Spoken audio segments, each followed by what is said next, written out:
Hello, everybody. I am Diamond the Hedgehog, and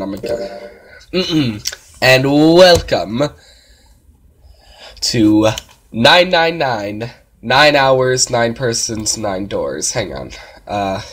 So this game right here is probably my favorite DS game of all time, simply because it's so good. It's so well written, and it's starting. Okay, I'm gonna pause it right now. So, you'll see what this game is all about. I don't want to say too much, because this game is really good, and I am going to be attempting to 100% complete it, meaning I'm going to go for all of the endings in order, and, so, yeah, here we go.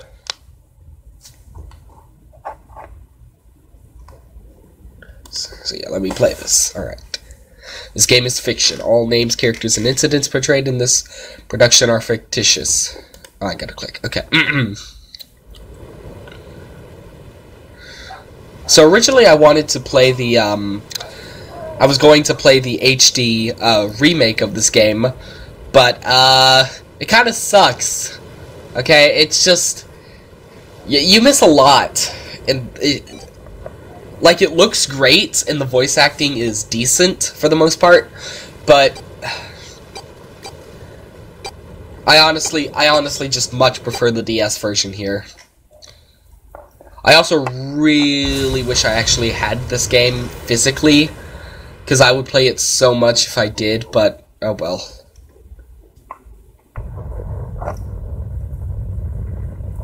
Right. Hang on, I'm just gonna do something. Hang on, gotta just because.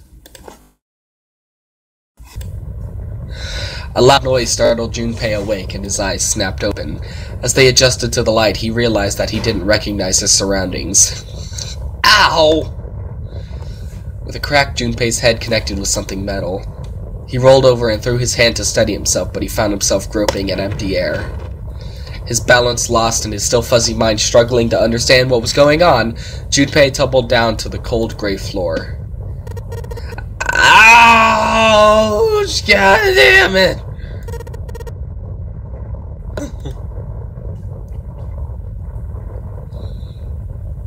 I'm also gonna have to, hang on. Alright, sorry about that, just wanted to, real quick,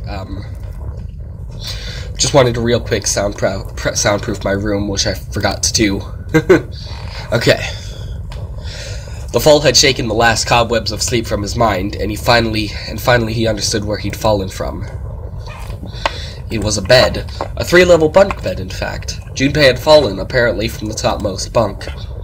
His shoulders hurt, his knee hurt, his hip hurt, his entire body hurt. He could feel a bump forming on his forehead where he'd slam it against the low ceiling. He wondered if that bump was the reason he felt his vision wavering a bit, but that seemed unlikely.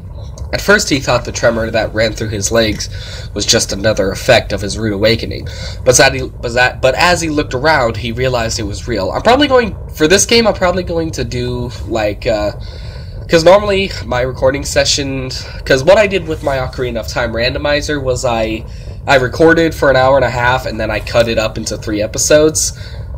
But I think for this, I'm just going to upload the full hour and 30-minute video, simply because this game does not work if you're cutting it.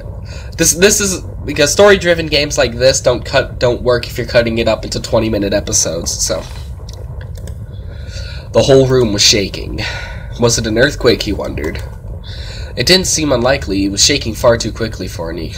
Oh wait, it didn't seem likely. It was shaking far too quickly for an earthquake. Then again, Junpei had no idea what it was, if not an earthquake. He tried to tell himself it was important. Junpei rubbed the growing bump on his head and gingerly climbed to his feet. His balance regained, he finally took his first good look around the room, and muttered to himself, "Where am I?" His pain momentarily forgotten in the face of the confusion of his circumstances, Junpei looked around the room once again. Minutes passed while Junpei struggled to get his bearings. Then, as suddenly as they had begun, the tremors ceased. A cold silence fell over the room. When I first heard this sound effect, I thought someone was knocking on the door, and I was so confused. From somewhere far away, Junpei could hear the sound of metal squeaking. He felt his stomach tighten. There were 1,000 things the sound could have been, but none of the things he could think of were good. In an attempt to distract himself, Junpei looked around the room once more. There was a stove that looked more antique than functional. The three-level bunk bed had mattresses that were so thin they were little more than blankets. On the other side of the room was an identical bed, and in the beds was a slightly dirty iron door. The first thing Junpei noticed about the door was the number roughly emblazoned across it. On the surface of the door, in red paint, someone had written 5. 5? What's this 5 mean? Suspicious and still utterly confused, Junpei approached the door slowly. Standing at last in front of the door, Junpei grabbed the L-shaped handle. A push yielded no movement, and a pull the same. A few more tries cemented the truth in Junpei's mind. It wouldn't open. It didn't matter how much he pushed and shoved, the handle wouldn't budge. Next to the door was an odd-looking device that reminded Junpei of a card reader. It didn't take a genius to figure out that the odd-looking device was keeping the door shut. Junpei knocked hard on the door. Hey! Hello? Is anyone there? Open the door! There was no response. Junpei threw his left fist into the door and stopped. What the hell is this? He wasn't really sure what else to say. On his left wrist was a bracelet of a sort he'd never seen before. In this, like, you know, that's something I ever understood. Why does it say bracelet? Because when I see that, the first thing I think of is a watch, not a bracelet. I mean, I guess a watch is a type of bracelet, but still. When does this game take place, actually? I'm curious. Okay, so apparently this game takes place in 2027, meaning that watches were definitely invented by this point. So, I don't know why Junpei doesn't immediately just think of a watch. So, or whatever. It looked like nothing else so much as a watch, but it wait. Okay, never mind. Never mind, I'm dumb. Maybe I should cut that out. Now I'm gonna let the whole world watch me be stupid. After all, it showed only a single number. 5. That's the same as a door. True, the numbers were the same, but he had no idea what that might mean. All he knew was that it was strange and new, and he wanted it off. Junpei flipped his hand over as if to remove a watch, but the other side of the bracelet was solid. No buckle, no clasp, or anything. He sighed and flipped the thing back over. There were a number of rivets around the rim of the face. Perhaps he pushed them, but nothing happened. On a watch, they might be dials or adjusting date or time, but on this bracelet, they did nothing. Junpei was at a loss. What was he going to do? Growing more desperate, he began to tug at it.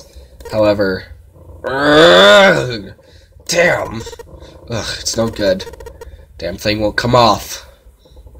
A steel ring ran from the face around Junpei's wrist, and back into the face. He wouldn't be pulling the bracelet off any time in the near future. The hell is the deal with this thing? You need to invest in a swear jar. Frustration and desperation were beginning to mix as the reality of the situation began to dawn fully on Junpei. So much was happening, and none of it made sense. Junpei felt as though he were about to explode. Where am I? Why the hell am I here? Why? Why? What the hell happened to me? Ooh. It was at that moment he noticed the window. I'm gonna try not to spoil things, but I may slip up here and there. Okay. The window was round, rimmed in riveted brass, like a window from an early 20th century ship. What? Wait, am I in a ship? Junpei walked slowly toward the window. He could see nothing beyond it but thick, impenetrable darkness. Junpei squinted, trying to see something, anything. It was at that moment. Uh-oh. You gotta be kidding me. What the hell is going on here?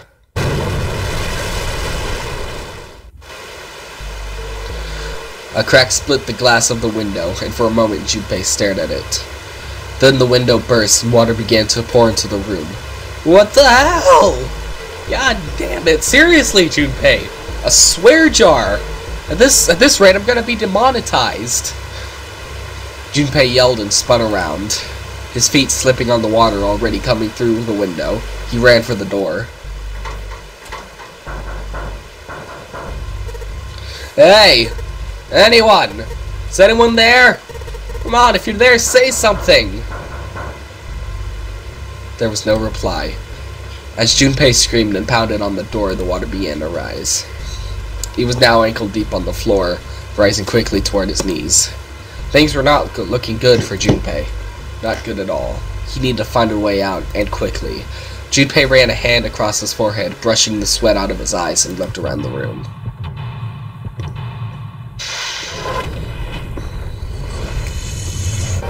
Seek a way out. Alright.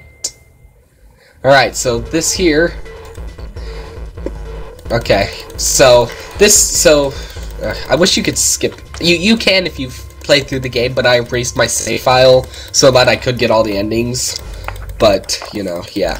So basically this game is a, it's an escape the room. You play through, like, escape rooms where you have to, go through the, where you have to go around and, yeah.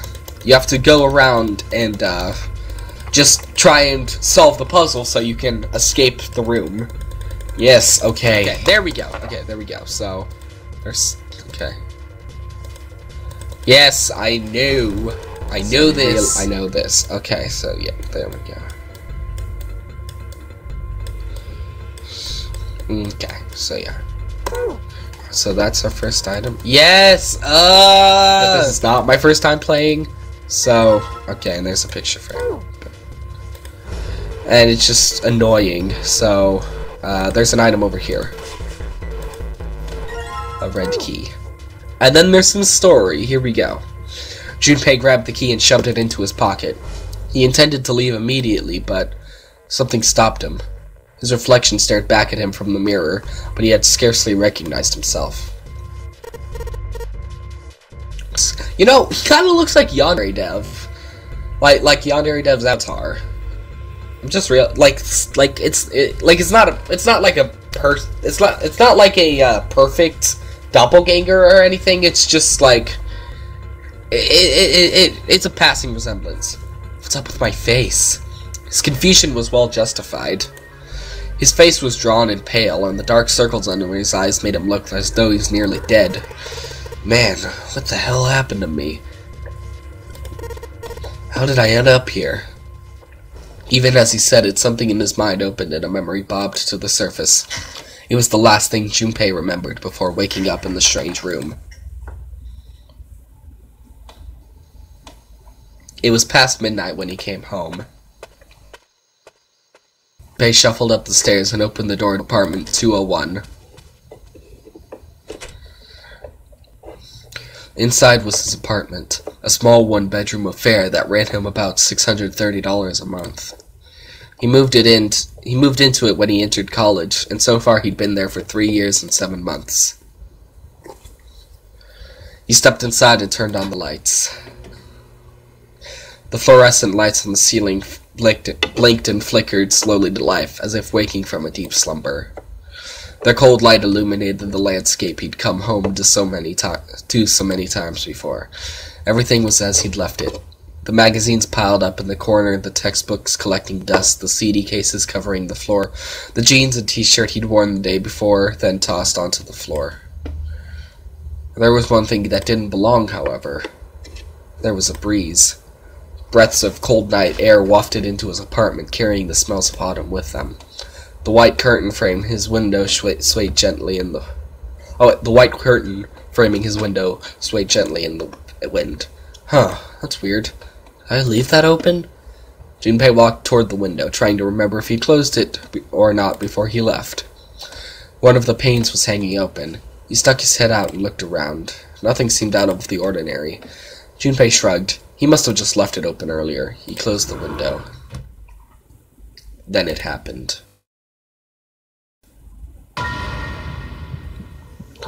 Junpei turned around and found himself face to mask with a man dressed in all black. The man wore a deep hood and a bulky gas mask. His face was entirely hidden. Junpei tried to scream, but all he could manage was a strangled croak. He tried to step toward the man, but his legs could no longer support his weight. Junpei collapsed to the floor, a crumpled heap of limbs like a discarded puppet. Too late, he noticed the white smoke that was quickly filling his apartment. A small object, shaped distressingly like a grenade, sat on the floor in front of his face, hissing. The white smoke poured out of it at an incredible rate. The smoke had grown so thick that the details of Junpei's apartment began to fade into white haze. He could feel his mind begin to fade as well, a white haze that was not the smoke creeping into the edges of his vision. Consider this privilege. You have been chosen. A rasping voice wormed its way out of the gas mask. It was cold and harsh and distorted in some way Junpei couldn't put his finger on. You are going to participate in a game. The Nonary game. It is a game where you will put your life on the line. That was the last thing Junpei remembered. The white smoke overpowered him. The masked man faded from his vision, and he felt his consciousness fall away into the white mist. That's right. The guy with the gas mask. That son of a bitch must have taken me here.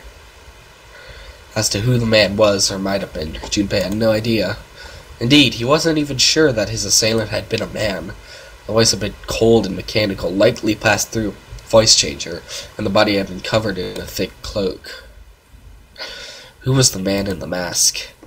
You have been chosen. Junpei remembered that much, but what it might mean, that was beyond him. Junpei had no idea where he was, or why he was there.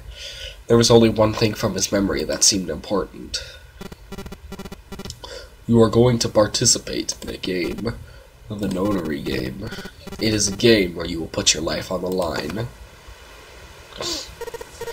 The Nonary game, huh? The hell is a Nonary game? God damn it! With a yell, Junpei drove his fist into the mirror. Okay. Anyways, so yes. So... wait. Yeah, here. Okay. It's pretty flat. Wait. Okay, maybe it's not... okay, it's not that bad. Maybe the bottom one? No, wait. No, wait, hang on, that's right. That's right. Okay.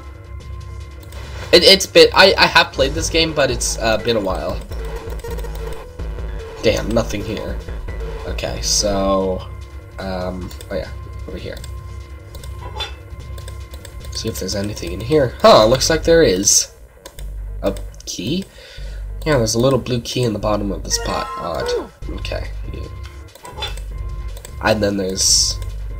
well, it opens easily enough. Sure wish the door to get out of here was that easy to open. Alright. Okay, so yeah. Wonder why that's here. So, wait, hang on. Item. So I'm going to combine it with the picture here. Well, the screwdriver got the screws off easily enough, and here's the picture. Picture of an old cruise liner, and on the back, dun dun dun. Alright, so how this puzzle works is that, things here, they have certain codes on them, and, this is how you decipher them. What are those codes for? Well, they're for these briefcases here. So, basically how it works is that this is the first half of the red code, and then on this one, this is the second half of the red code. So, So the first half is, it's a 7, a 4, yeah, 7, 4, and then 8, 5. 7, 4, 8, 5. There's a lock on this briefcase. It won't open. So. Okay, hang on. Yes. Okay, come on. Okay, so yeah. The key, I do that, this thing should open. Alright, let's give it a shot. Any game, starting an escape. 7, 4, 8, 5, and then turn the key. Yep, there we go. Yes, I unlocked it, and then I opened it. It's opening, and then these stack of red key cards. All right. Now I go up to this one. Wait, hang on. Hang on. Okay, so item. So now it's the exact same with the blue one, where this is the first half of the blue one, this is the second half. So it's 0, then that's 2, 0, 2, A, 0, 2. Darling in the Franxx sucked. Fight me! I really did not like Darling in the Franxx. It looked good, it looked interesting, it had promise, but it wasn't good. Hang on, actually, I'm gonna do something real quick, because this is probably not, because everything that's happening I'm doing down here. So what I'm going to do is I'm just gonna move this over here, and it's covering my face. No, not anymore. Okay, so I'm gonna put the top screen. So yeah. Okay. So I've got it set up now. So this is going to be how it's set up during during cutscenes, and then this is going, and then I'm going to switch to this during the escape room bits. So yeah, there we go.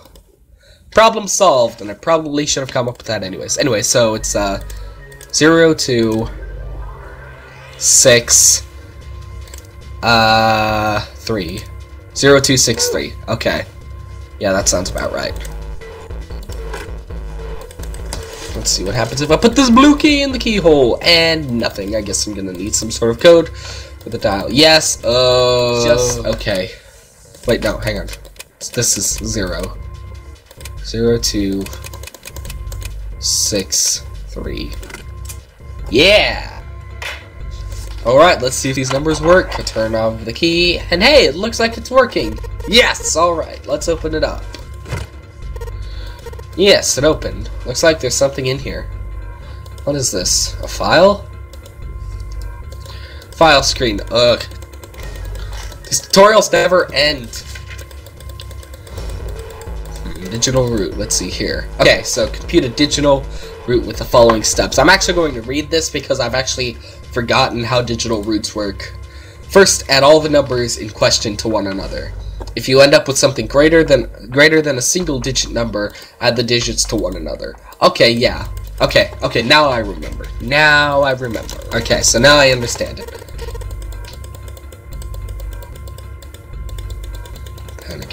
And a stack of key cards. Another one. New materials been added to the file screen. Calculator. Tutorials. Why? Okay, hang on. So, what's this? Oh, that's the area view. No. Item. Doesn't look like there's. Wait, maybe if I to the save screen? No? Okay. Hang on, I'm gonna look this up. Okay, so there is no way to turn off the tutorials, we're just gonna have to deal with them. I love this game to death, but the tutorials are awful on repeat playthroughs. Alright, slide this card in and see if it works, and... Huh. It's not working. Why? Damn it! No, that's right. I still have the cards I haven't used. Damn it, not again! I'm just gonna go ahead and just censor the swear words for no other reason than I've already risked of getting demonetized. Well, I guess that doesn't really matter because I'm not actually eligible to make money. Point, I want to be able to monetize this, so yeah. Cards in here. I've only got one other hint. Of course, the files. That file said something about a digital root. Hang on. Wait. Hang on. I should create... Hang on, let me do something real quick. I'll be right back. Alright, so now... Hang on, does it still work even if I'm not focused on it? So it's on scene 2, and then I'm... Scene 4. Yeah, it works! Okay, so I just have to remember to hit scene 2 during cutscenes, and then hit scene 4 during gameplay, so... Anyways, let's continue. A digital root. The digital root, huh? What am I supposed to do with door? Do I have to get a digital root of 5? I'm not really sure about this. Oh, whatever, it's worth a shot. Let's see if this works. I'll just slide the cards that give me a digital root of 5 through the reader. Oh, tutorials. Alright, so if I remember correctly, it was something like...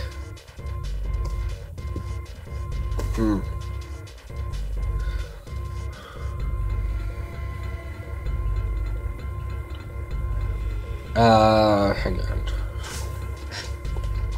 So something like, 1, 8, 6. No. Okay, that just gives me 2 and 3, but I need to have another one, so that's not gonna work. Hang on. There was like a way. I figured out like a way. Oh, haha! 6, 7, and 1. Boop. There we go. Alright, I think this is gonna work. There we go. That's a new noise. Huh. Did it just unlock? Well, that light was red and now it's blue. No doubt about it. There's nothing keeping me in here now. Time to go! And...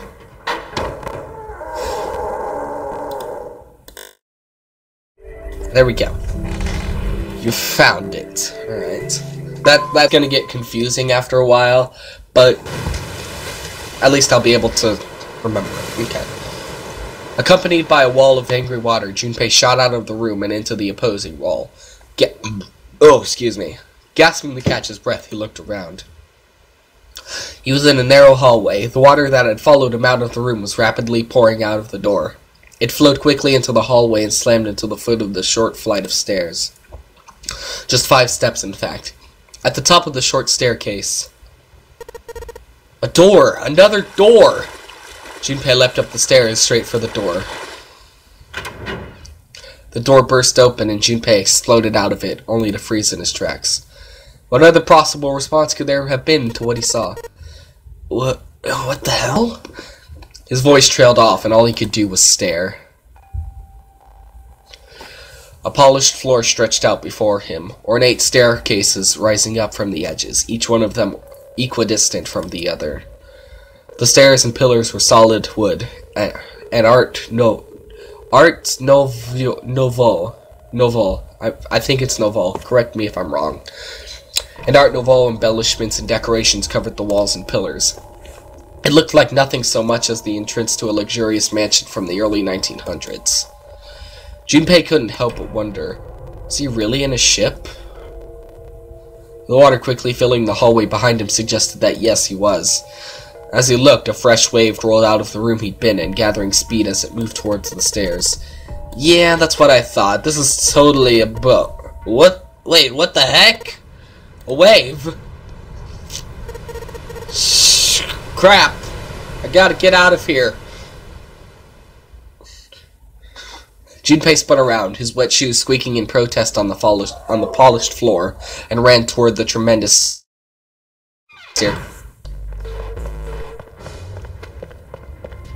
C deck. B deck. As he ran, he glanced quickly at the plates mounted on the wall, denoting the decks of the ship. He took the stairs 2 at a time, not entirely sure where he would find himself, just as he began to wonder where, in fact, the stairs did lead. Junpei saw another person out of the corner of his eye. He stopped short, nearly tripping over the next stair, and it looked like it wasn't just one person he'd seen. On the landing to the left of the stairs, there were 4 people staring at him.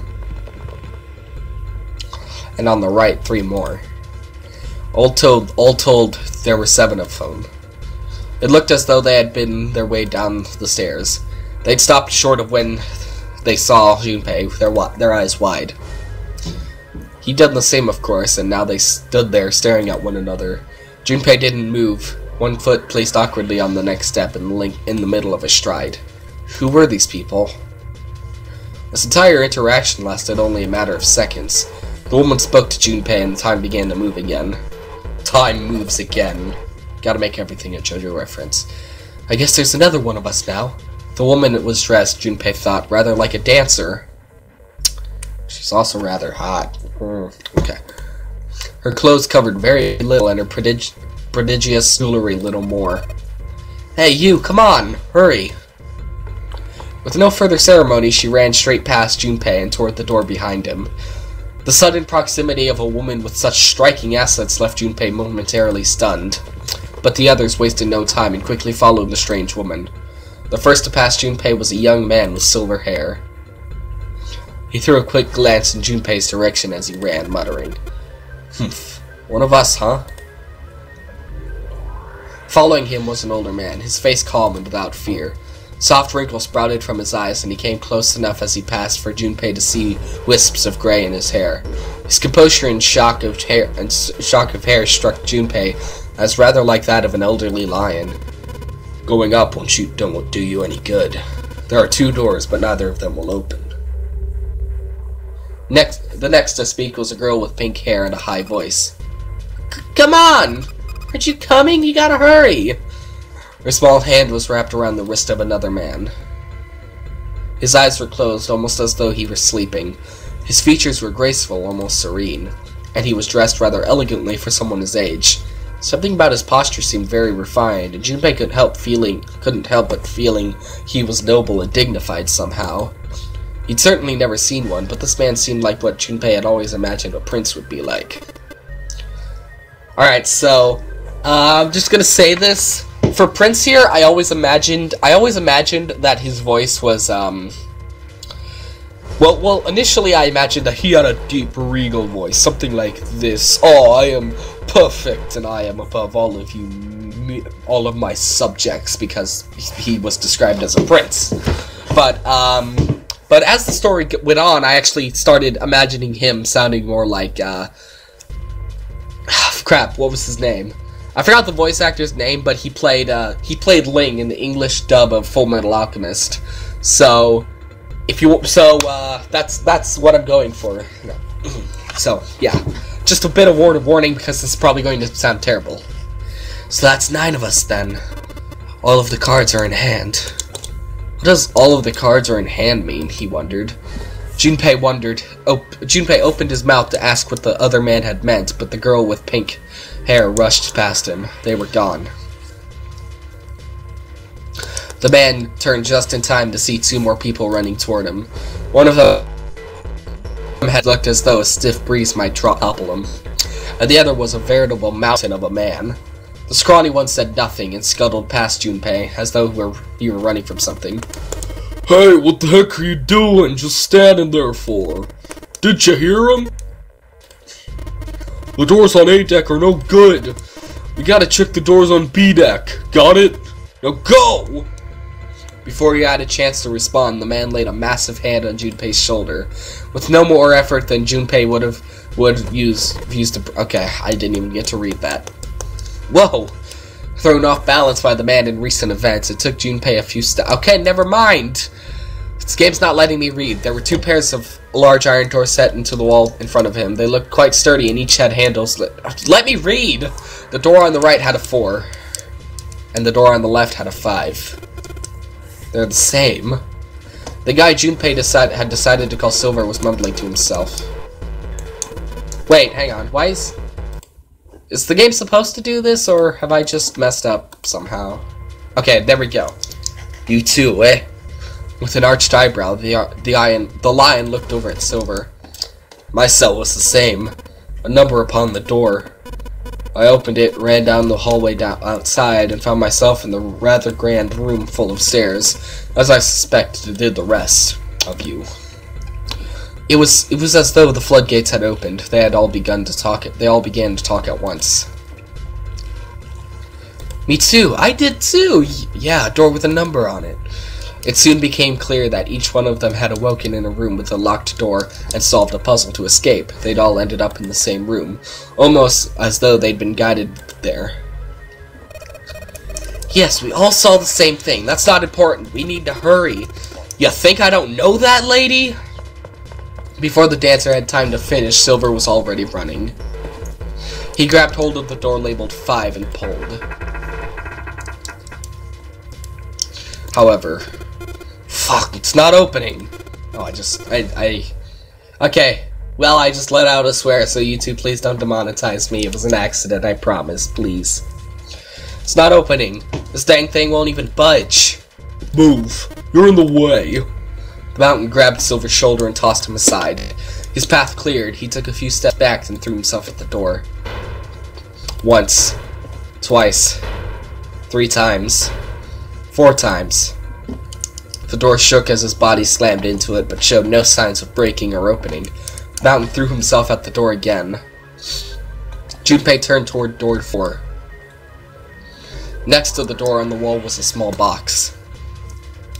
It looked just like the one that he'd seen in his room next to that door. If it was the same, then the door was likely locked as well. Still, he had to check. Junpei grabbed a handle and threw all of his weight onto it. Yeah! It was locked as tight as the door next to it, as he'd expected. Junpei punched the door. It did not respond. Oh, that really hurt, man. Okay. Were these the only doors, he wondered? He barely finished the thought when the sea deck plate he'd passed on his way up sprang unbidden to his mind. His body moved before he had time to think. Junpei turned and ran back toward the stairs. He had scarcely taken a step when, at the top of the stairs next to an ornate clock embedded in the wall, he saw a person. It was a girl. She looked to be the same age as Junpei. He froze, unable to look away from her face. He wasn't confounded by her beauty or something equally silly. No, there was another reason he couldn't take his eyes off the girl. Junpei had seen her somewhere before. He couldn't quite remember where, but he knew. He knew he'd met her before. The girl too stared at Junpei, similarly stunned. Her response suggested she'd seen him before as well. Without saying a word, Junpei walked slowly toward her. She didn't move. It was almost as though she was held in place by some sort of magic spell. As Junpei stepped onto her landing, the spell broke. No sooner had he stepped his foot down than the whole ship shook a second time. Whole ship shook a second time. Try saying that 3 times fast. Ah! The quake caught the girl unprepared and she fell. Moving on instinct, Junpei leapt to catch her, or so he thought. Her face was far closer than it should have been, mere inches from his own. He was flat on his back, and she had landed squarely on top of him. The girl seemed as confused as he did, and her face suggested she still hadn't fully recovered from seeing him. For a moment that seemed to stretch for a very long time, they stared at one another. The ship stopped shaking. Everything was quiet. Water could be heard from the bottom of the ship, lapping faintly at walls and ceilings, but eventually that faded as well. The silence was complete, a thick, muffling blanket. At last, the girl opened her mouth. Is that you, Jumpy?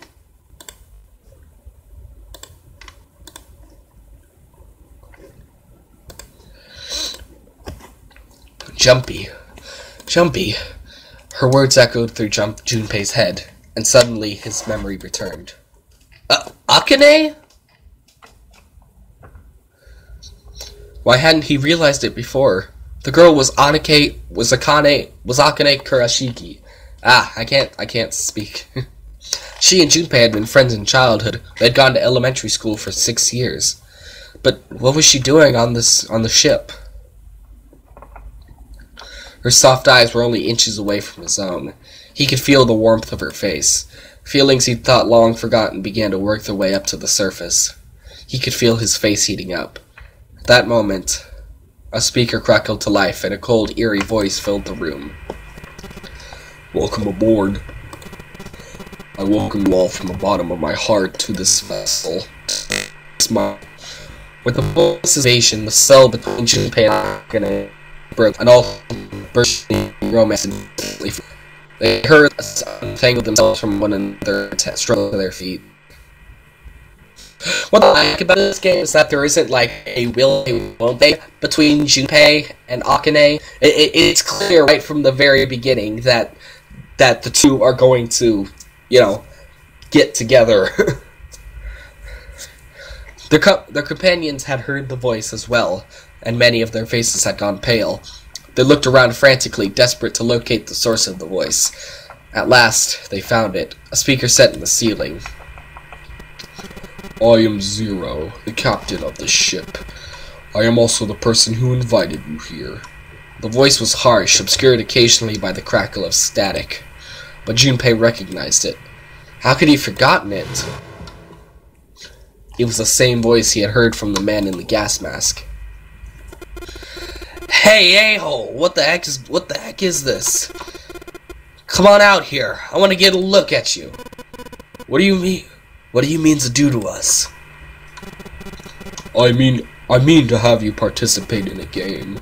Some of you I know are familiar with this game, the Nonary game. It is a game where you will put your life on the line. Nonary game?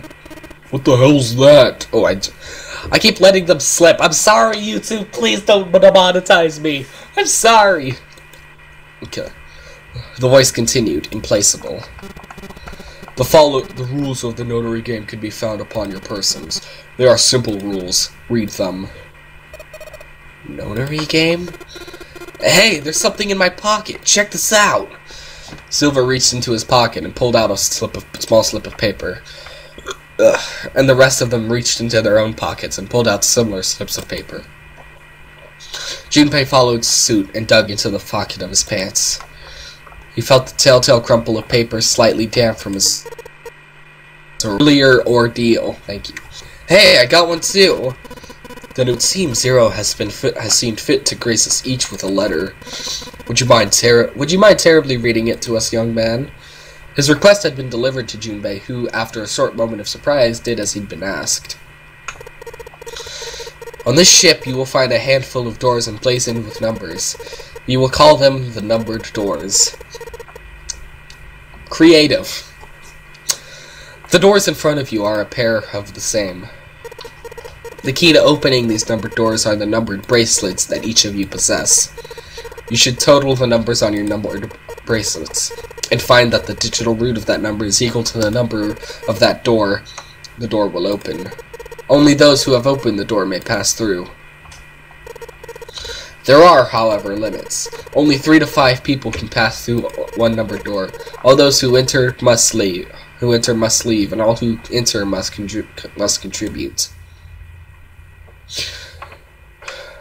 Bracelet, Junpei figured, had to mean the bulky thing on his wrist. He glanced around. It looked like everyone else had one as well, and had come to much the same conclusion.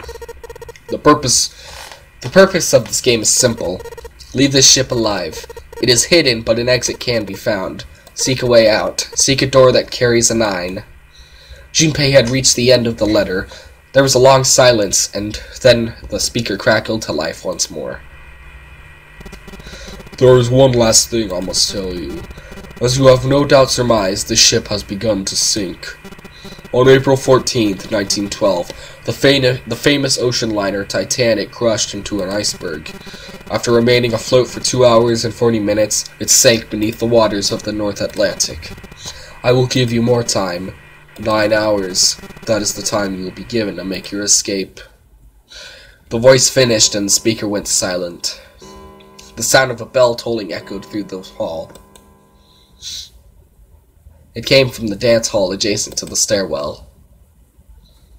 It took those assembled on the stairs mere moments to trace the sound to an antique clock embedded in the wall. 7, 8, 9. The sound of the 9th bell faded away. The 10th never came. That meant the time was 9 o'clock, most likely 9 o'clock in the evening. When Junpei had peered out the window of his cell, he had seen nothing but blackness. It had to be nighttime. If that was the case, then they would need to escape by 6 a.m. the following day. Now it is time. Let our game begin. I wish you all the best of luck. He was silent and did not speak again.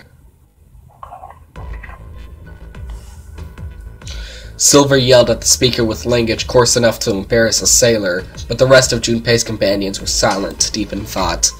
Junpei, too, was consumed by his thoughts. There was a great deal he didn't understand. Who was Zero? What was the notary game? Why had he chosen to make them a part of it? Was he a criminal who took delight in playing with his victims? Or did he have some other purpose? And why had Junpei been chosen as a part of this insane game? Why had any of them been chosen? But one question was foremost in his mind. Akane. They hadn't seen each other. They hadn't seen one another since elementary school. Why had she appeared now? Coincidence? No, that seemed impossible. There had to be a reason. It might be, but there had to be a reason. Very well. The lion's voice seemed oddly loud in the silence. Standing around here won't do us any good. Best we get moving, don't you think? Get moving? Are you planning to open the numbered doors? Hey, wait! Don't tell me you're actually going to go through with this, with what this Zero says. No, that's not what I mean. The lion shook his head, mildly annoyed. I'm saying let's find another way. After all, we haven't really examined this place yet. What?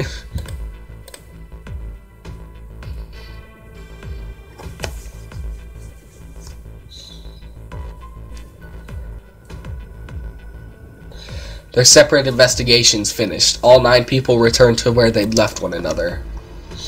The result of all their work was nothing. They were completely sealed in. Their hard work had not gone completely to waste, however. They had learned a number of things as they scoured the parts of this ship they could reach. It seemed they were confined to decks A through C. C deck was as far down as they would be able to go, however. The reason being that D deck was completely submerged. Strangely, however, the water had risen no higher than D deck. The flow seems to have been stopped somehow, as evidenced by the surface of the water on D deck was as smooth as glass. The prince knelt down and gently drew his hand across it. Perhaps the Zero fellow has used some sort of remote control to seal a watertight door lower down. He said that our time limit was 9 hours. In other words, this water won't rise for 9 hours. Then you're saying we won't sink till then? Well, that may be a little too optimistic. No point to wishful thinking. There were 3 metal doors on C deck. A single door stood off to the side, with 2 more on the wall facing the central staircase. None of them had numbers or verification devices. They were, however, locked like the other doors. No matter how much they pushed and shoved, the doors refused to move. The mountain and the lion threw themselves against them a few times, but to no avail. The door in the back had a keyhole. Just above it was a strange mark in the shape of a circle surrounding a dot. There were 2 other doors on C deck as well, but it was clear they were elevators, as each had a button next to it with an upside-down triangle. They tried pushing the button. No response. Apparently, there was no power running to the elevators. To the left of the elevator doors was a card reader. The card also had a strange mark on it. It looked like a lowercase h with a dash across the upper stem of the E. Stared at it for a while. This is the symbol of Saturn. It's an astrological symbol. Then the mark on the other door? I think that was the sun symbol. They had seen the same symbols on A deck. There was a door on either side of the stairs. The one on the left had a keyhole with a similar symbol engraved on it. This is an Earth symbol. The horizontal line symbolizes the equator, and the vertical one represents the prime meridian. Junpei looked up at the ceiling. There was a great circle cut in it, perhaps for a skylight or glass dome, but it had been filled with a gargantuan metal plate. The metal looked very solid. Anything short of an explosive charge was unlikely to damage it. There were several windows hiding along both sides of the ship, or at least there had been. They too were covered with metal plates. In other words,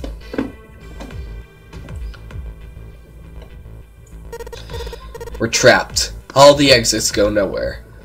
Junpei was not happy. Well, I'm sure they go somewhere, we just can't open them. Then the mountain spoke.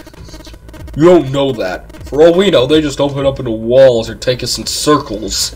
The prince did not agree. No, I'm sure they go somewhere. Otherwise, what point would there be? And we can't open them. Well, 2 of them at least. You mean the number doors? All eyes turned towards the doors with numbers on them. The atmosphere in the room grew tense. Hey, wait a minute! I think I said this earlier, but I don't think we should do that. The dancer moved in front of the doors as if to block them. We'd have to be crazy to open these doors. If we do that, we're doing exactly what Zero wants us to do. Suddenly, everyone began to speak at once. I agree. That's a terrible idea. We should keep going. We should stay here. They don't have any other way to open any of these doors. We should just wait.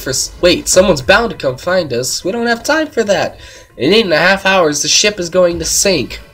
The clamor of voices made it next to impossible to determine who was saying what.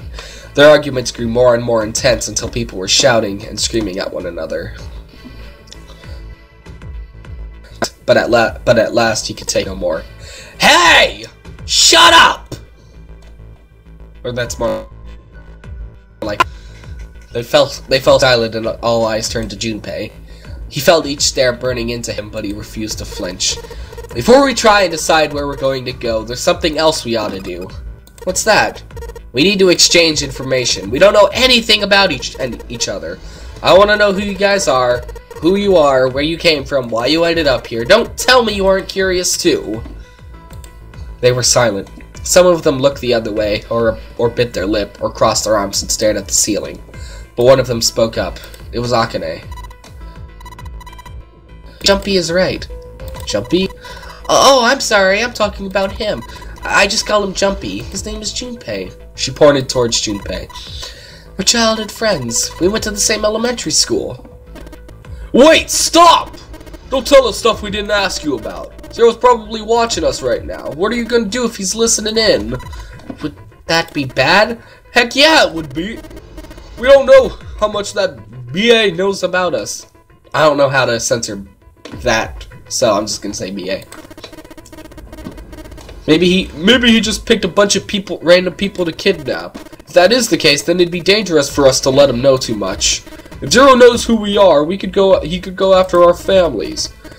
Maybe he'd tell us he had him to get us. Maybe he'd tell us he had him to get us to do stuff, you know? But we still need to know what our names are. It's gonna be hard to talk to each other if we don't have names. Alright then, why don't we have code names? To him, apparently, it seemed like the obvious solution. Code names? Well, yeah, we'll pick something. Like, I'll be 7. 7. Seemed a fair question. The mountain stuck out his left arm. Cause this bracelet says 7. Oh, I get it. Yeah, that's a good idea. He smirked. Alright, I'm gonna be Santa. Any of you chumps know Japanese? No? Well, San means 3, so I'll be Santa. You know, like Santa Claus. Fits, don't you think? Then your bracelet number. Yeah, it's got a 3 on it. Good job, Grandpa. Just like the mountain had done, Silver thrust out his left hand. Sure enough, the face of his bracelet read 3. Very well then. I'll go next, shall I? My bracelet is 1.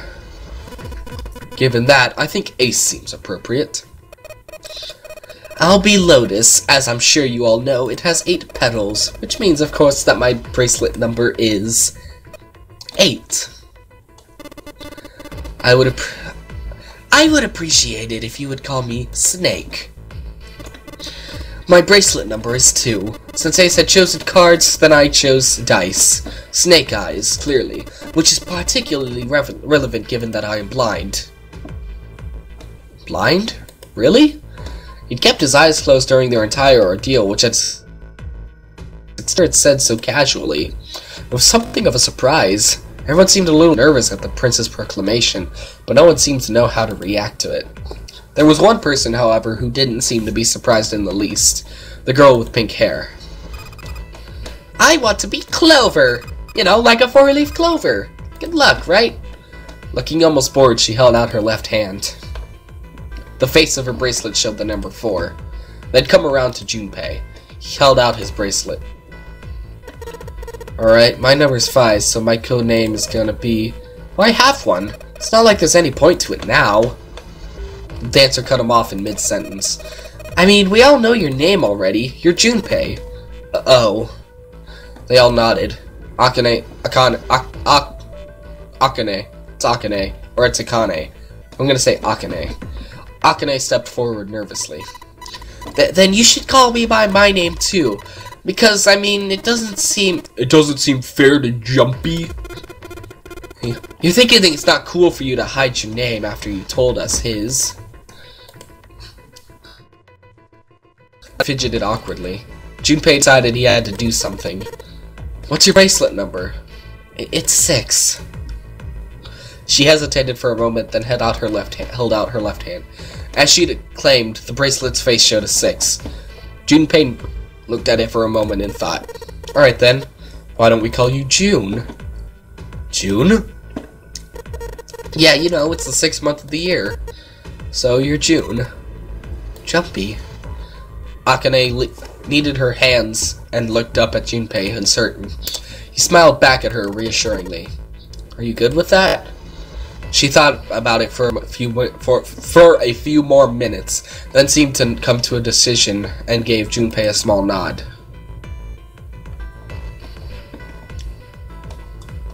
Their names decided, Junpei ran over them quickly in his head. 1 was Ace. 2 was Snake. 3 was Santa. 4 was Clover. 5 was Junpei's number. Akane was 6, and Junpei had given her the code name of June. 7 was 7, and 8 was Lotus. That meant that 8 of them, including Junpei, had revealed their bracelet numbers. But there was still one person left. He was the man with glasses and hair like a bird's nest. He hadn't said anything since they'd met on the stairs, and he didn't like the sort of person who was and he didn't look like the sort of person who was inclined to conversation.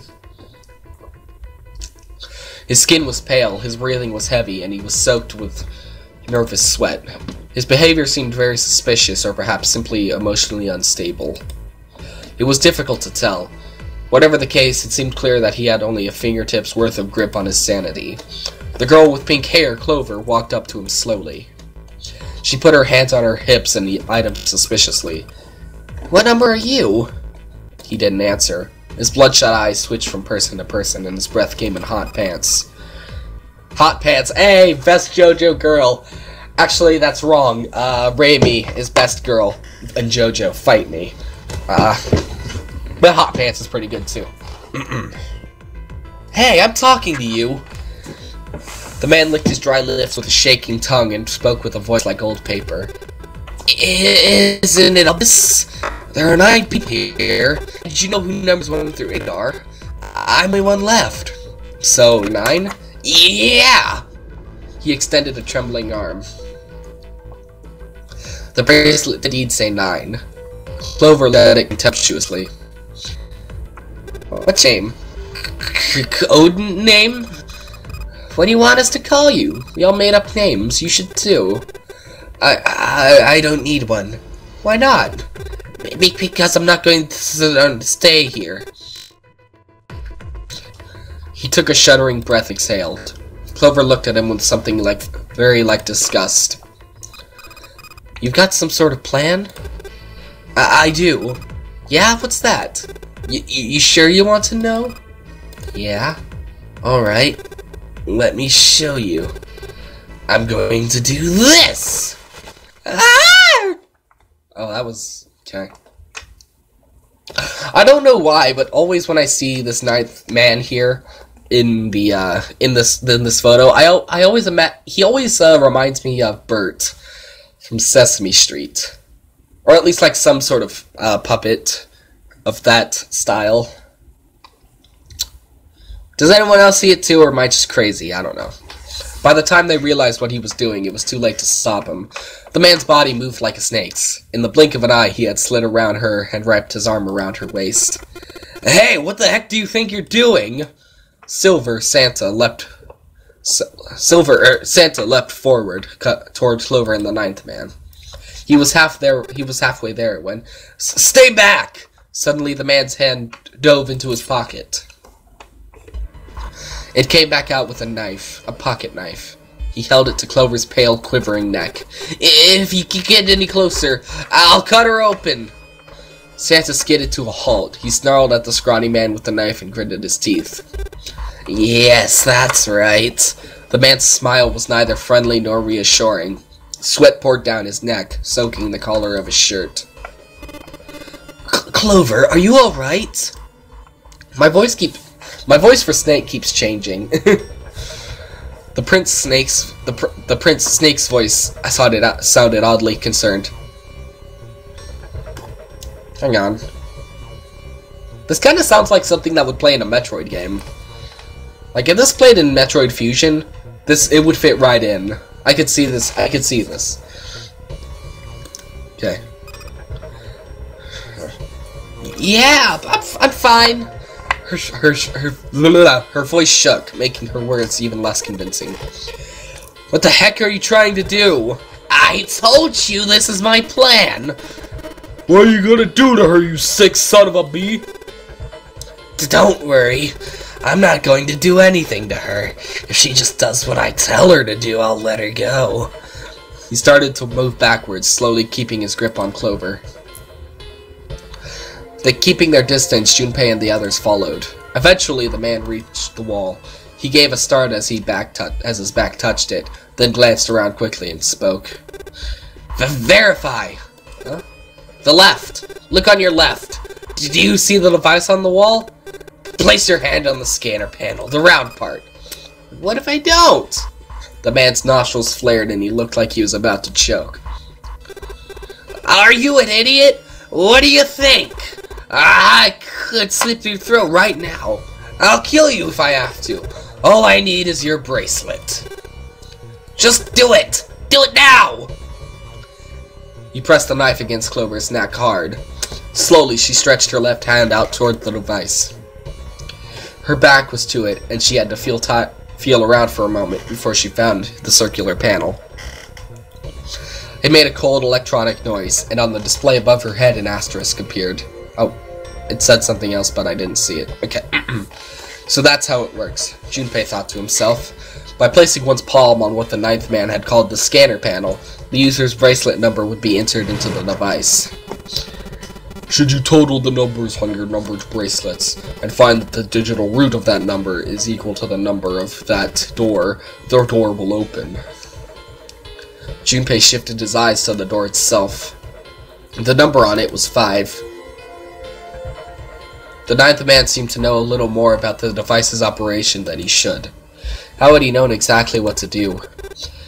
Good, you're done. Next! His bloodshot eyes crept from person to person until finally they stopped on the lion, Ace. You, right? You're the one with the number 1 bracelet, right? Yes, I am. So? Then you're next. Just Brat did.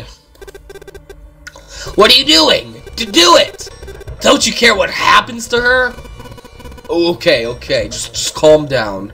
Okay, wait, that's the wrong person's voice. Oops. Ace held up his hands.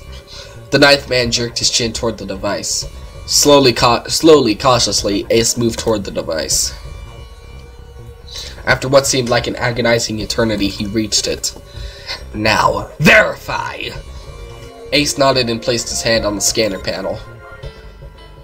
The device beeped again, and a second asterisk appeared.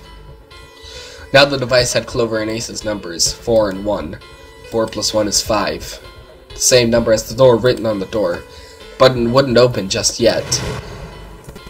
Only 3 to 5 people can pass through one numbered door. The door needed at least one more person. Who would that be? Get back! Oh wait, that's the ninth man. Get back! His voice shook, but the knife he held to the Clover's throat made his words a command. Ace took 2 and then 3 steps back. No, farther! More than that! Go all the way back! Slowly, Ace did what he was told. The ninth man's lips curled into a cruel, twisted smile. That was when Junpei understood his plan. Clover's 4 and Ace's 1, added to the ninth man's 9. 4 plus 1 plus 9 equals 14. 1 plus 4 equals 5. In other words...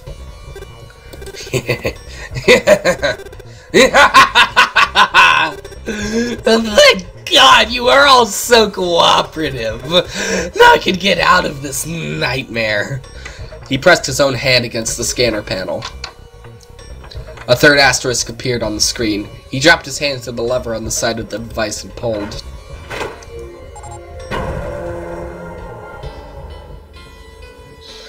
The door opened with a heavy metallic groan. He let go of Clover. Wait! No, wait, that's Junpei. Wait! Junpei leapt towards the ninth man, but he wasn't fast enough. The man shoved Clover. Ah! And hopped through the door. Oh, okay, have a nice one. Have a good one, guys. I'm going off ahead now. Well then, goodbye! He raised his hand and waved, a twisted smirk on his face. Then he was gone. The door ground shut with a dull clang of metal on metal. Clover! Are you alright? Oh, that's a completely wrong voice. Hang on, what was my voice for Snake again? Clover, are you alright?